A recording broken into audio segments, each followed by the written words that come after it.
sort of focusing back on the body and detaching from the mind for those few moments when we are focused on the body gives the body sufficient space to say, okay, I can start the healing process.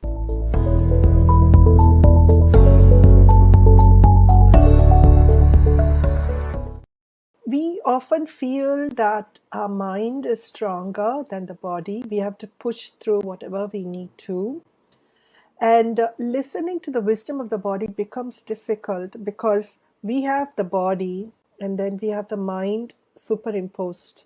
So anything, any signals, any messages, any information that the body is trying to give us is always decoded from the lens of the mind, from the understanding of the mind.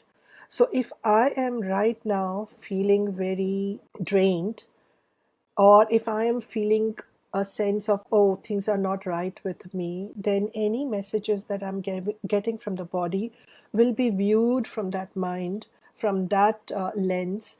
And as a result, I'm going to put things, meaning attached to those signals from the body. And that becomes very, very difficult for me to handle. As a result, what happens is getting the messages from the body becomes very painful for the mind to handle. And as a result, we don't want to go anywhere near understanding what the body is trying to tell us. So the challenge is not so much in understanding the messages from the body or listening to the wisdom of the body.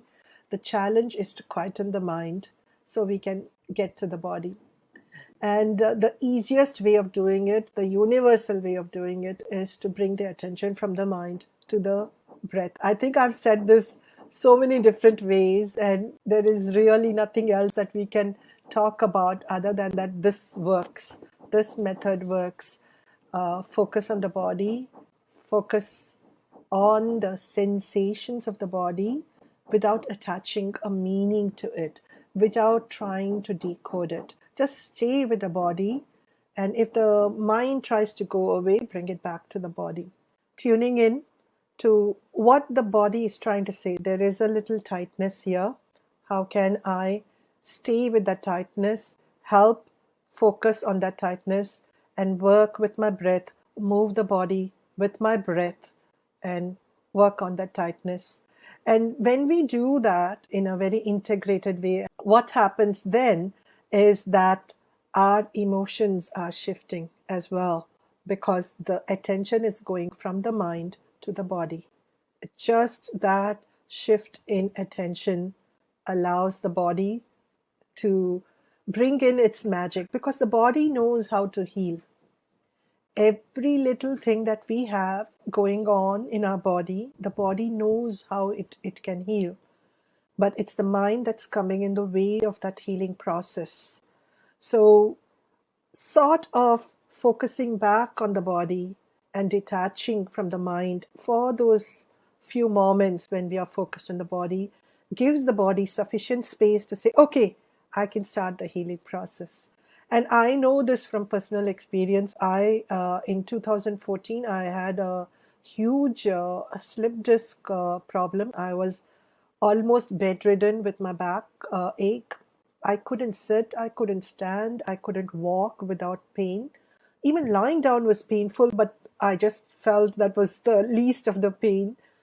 And finally, it was Ayurveda and yoga that got me to a stage. And I had this vision in my mind that I want to sit down on the floor, cross-legged, and I gave myself these many months. I want to do that, and I started doing that after healing for 5 minutes at a time, then 10 minutes, half an hour, and so on.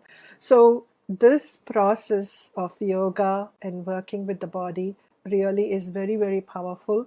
And when we tune into that wisdom of the body and say, oh, there is an issue here, we don't even need to decode the issue. Just working with that part of the body, moving with the breath, can help the body alleviate the issue at multiple levels, including emotional, including mental. All those issues can be resolved. But if we want to add another dimension to this listening to the wisdom of the body, then this is something that I use, I think, most of you may be familiar with this. This is Louise Hay's bestseller, You Can Heal Your Life. And in the last portion, she has a whole chart of physical problems, what possible mental thought patterns are contributing to that, and affirmations that can help us shift that thought pattern. And whenever I talk to people about this correlation, I always start with a caveat to say that we do not want to use this list as a way of beating ourselves up and saying, I am responsible for this. I brought this upon myself. We do not want to do that. That's not a very self compassionate way of looking at this list. The better way of looking at this list is to say, I'm responsible for the healing. And so I'm going to help myself identify thought patterns that I can adopt that will support me in the healing. And when I'm able to do that along with any physical work that I'm doing, going to the doctor, going to the physiotherapist, yoga, anything else along with this kind of a inner work will support us. And I wanted to take two examples of this that's I have seen many times in my own life and with clients as well. And I think most of you will be able to relate to this is the neck issue. Okay, so neck represents flexibility and the ability to see what's in the front and what's at the back. So whenever we are sort of holding ourselves from seeing things as they are, either in front of us or behind us or anywhere else, some aspect of our life where we are refusing to acknowledge what is happening and staying in our own bubble, mental bubble, what that happens is every time we are not facing it, there is a emotion there of suppression, that suppressed emotion of not wanting to acknowledge, but it is also accompanied by a tightening of the muscle. It's very little tiny tightening, but if that is done continuously over a period of time, then the neck aches, all this area flares up. So the underlying emotion there, underlying philosophy there is, I want to bring flexibility in the way I look at life. And the affirmation that Louise Hay suggests, again, you can take this and change it around to whichever one that resonates with you, is I'm peaceful with life. Another entry she has for neck problems. So the first one was neck, which is cervical, just the top of the neck, but the generally neck problems again is refusing to see other sides of a question, stubbornness, inflexibility. And that thought pattern can be shifted with a suggested affirmation, which is, it is with flexibility and ease that I see all sides of an issue.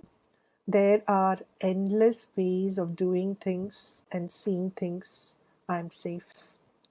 I personally found a lot of value in this particular neck issue. When I was younger, I used to have a lot of neck issues. Always. I used to be always having neck issues, and I blamed it on the laptop that I used to carry. In those days, laptops were really heavy along with the chargers because the batteries wouldn't last, and I would carry them around everywhere. So I used to blame it on the laptop and my posture. So I was only looking at the physical side of it. And those things, yes, would have contributed. But also this issue of when I would understand a particular situation, my mind would immediately form one or two aspects of looking at that situation. I was not mature enough, is all I can say, to look at it 360 degrees, or at least to look at it from a few other viewpoints. And the moment I started becoming aware of this mental thought pattern and looking at it in this way, I found that my neck is much more freer and is not giving me as many problems. And the other side effect of this shift is that it doesn't stress me up so much when people are not agreeing with what I have to do, or my suggestions, because I am realizing that there are so many different ways of approaching something, so many different ways of looking at a problem.